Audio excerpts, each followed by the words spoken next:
bebeklerimize, evleri başına yıkılan, Allah'tan başka sığınağı olmayan kardeşlerimize, bacılarımıza kahrolmuyoruz.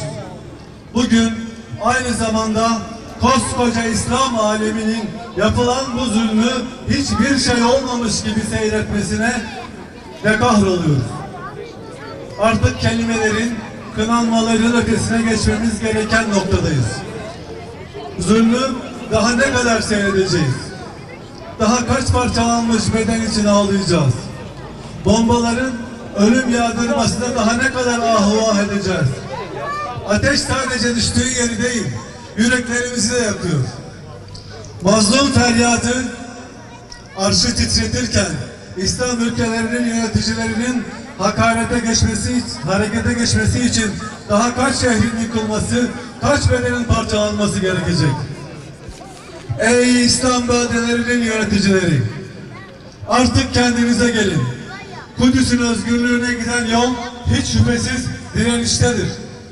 Direniş hareketlerine siyasi, ekonomik ve askeri olarak destek verin. Mescid-i Aksa ve Müslüman kardeşlerimize kalkan olun. Sokakları kan gölüne çeviren kitleleri durduracak adımlar atın. Ülkelerimizin işgal rejimine sağladığı siyasi, ekonomik, askeri imkanları derhal sonlandırın. Hiç şüphesiz İslam korkakların değil, cesur ve atılganların omuzunda yükselecektir. Ey Birleşmiş Milletler! Ey insan hakları savunucusu olduklarını iddia eden kuruluşlar! Neredesiniz? Ey İslam İşbirliği Teşkilatı'na üye devletler! Siz Filistin'i, Kudüs'ü, Mescid-i Aksa'yı kurtarmak için kurulmadınız mı? Daha kaç kez tecrübe edeceksiniz? İsrail laftan anlamıyor, sözden anlamıyor. İsrail cuma günleri camilerden okunan hutbelerden anlamıyor. İsrail kınanmaktan anlamıyor. Tarih şahittir ve bugünlerde bir daha tecrübe edilmiştir ki İsrail ancak ve ancak güçten anlıyor. Ve bu gücü harekete geçirmenin zamanı çoktan gelmiştir.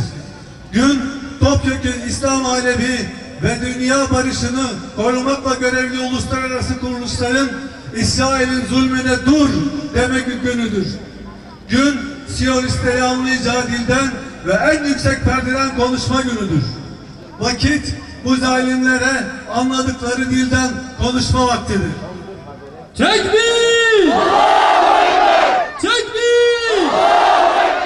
Kahrolsun İsrail! Kahrolsun İsrail! Kahrolsun İsrail! Sadece Müslümanlara değil, insana ve insanlığa da düşman olan hastalıklı bir ruh haliyle karşı karşıyayız. Tüm dünya da biliyor ki Siyonistler işgal, şiddet ve terörden beslenen yeryüzündeki huzurun ve güvenin önündeki en büyük engeldirler. Kudüs, ırkçı Siyonist işgalden kurtulup huzur ve güvenlik yurdu haline gelmedikçe İslam ülkelerinin, İslam aleminin ve dünyanın huzur bulması mümkün değildir. Kudüs'ün, Gazze'nin ve Filistin'in işgalci, ırkçı emperyalistlerden tamamen temizlenmesini sağlamak ve o mübarek mekanların yeniden insanların huzur ve barış yurdu olmasını temin etmek bizlerin en kutsal vazifesidir. İslam toplumunun faaliyet gösteren tüm teşkilatlarını, insanlık onurunu korumayı görev sayan tüm sivil toplum kuruluşlarını Kudüs'ün barış yurdu olmasının temini için bir araya gelerek en güçlü tepkilerini ortaya koymaya çağırıyoruz. İslam ülkelerinden ordularını Kudüs şuuruyla teyakkuze geçirmeye, İsrail'e karşı somut adımlar atmaya davet ediyoruz. Nasıl ki Azerbaycan'a Karabağ askeri destek sağlandıysa Filistin için de aynı destek sağlanmalıdır diyoruz. Yeryüzünde barış ve adalete inanan bütün insanlığı işgale, haksızlığa ve sömürüye karşı Kudüs'e ve Mescid-i Aksa'ya sahip çıkmaya, zalimin karşısında direnişin yanında yer almaya çağırıyoruz. Unutmayalım ki mazlumlar ayağa kalkmadan zalimler asla diz çökmez. Zalimler için yaşasın cehennem! Zalimler için yaşasın cehennem! Tekbir!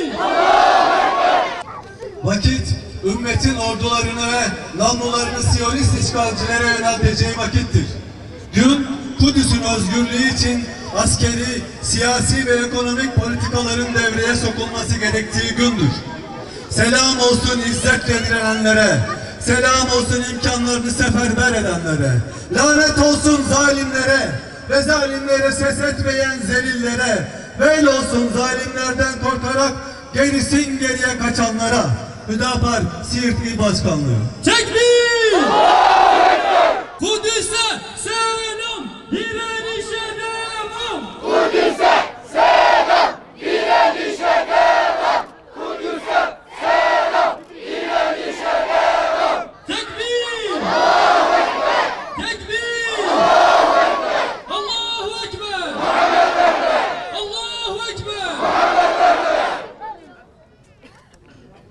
Mehmetçik Kudüs'e! Mehmetçik Kudüs'e! Mehmetçik Kudüs'e! Mehmetçik Kudüs'e!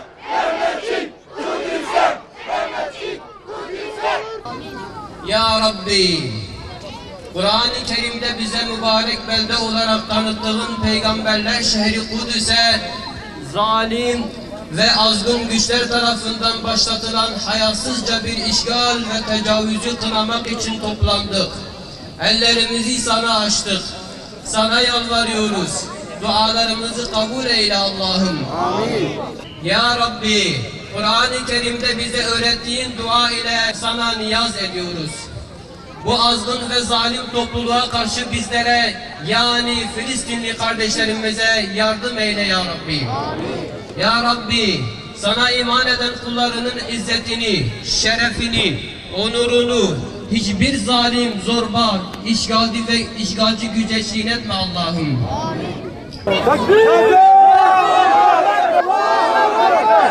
Biz bugün Siirt'in 15 Temmuz meydanına İsrail'i lanetlemek için geldik.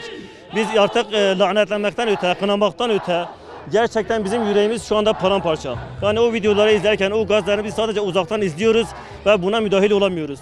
Bizim açıkçası artık bütün İslami devletlerden beklentimiz, özellikle Türkiye'den, Mısır'dan beklentimiz hani fiili harekete geçilmesidir. Eğer onlar geçmiyorsa bu halkın önünü açsınlar. Nasıl Libya'da, Lübnan'da millet artık sınırları aşmaya çalışıyor. Çünkü milletin yüreği paramparça. Yani bu yönde artık bizim o yüreğimize bir su serpmeleri lazım. Sadece kınamaktan öte, eleştirmekten öte bizim fiili olarak bu hükümetten beklentimiz harekete geçmeleridir. Katil İsrail, Müslümanların mabetlerine, Müslümanların kutsallarına saldırıyor. Ve bizler de bugün orada olmadığımız için sesimizi buradan Siirt Demokrasi Meydanı'ndan yükseltmeye çalışıyoruz. Rabbim İsrail'i kahru perişan eylesin. Biz Filistinli kardeşlerimizin yanındayız. Sözde demokrasi ülkeleri, özgürlük ülkeleri bu haksızlığın, bu katliamın karşısında susuyor. Bu haksızlığın karşısında susmak dilsiz şeytanlıktır. Rabbim Kudüs'ün yardımcısı olsun. Buradan binlerce insan, binlerce kardeşimiz Kudüs'ün yanında olduğunu ifade ediyor. İnşallah Kudüs özgürleşecektir. Kudüs özgürlüğüne kavuşacaktır. Bizler de Kudüs'ün yanında olduğumuzu her zaman ifade ediyoruz.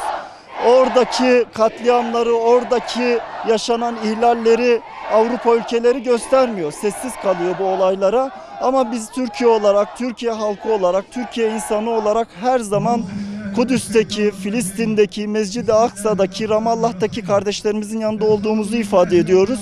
Kahrolsun İsrail! Kahrolsun İsrail! Hamas!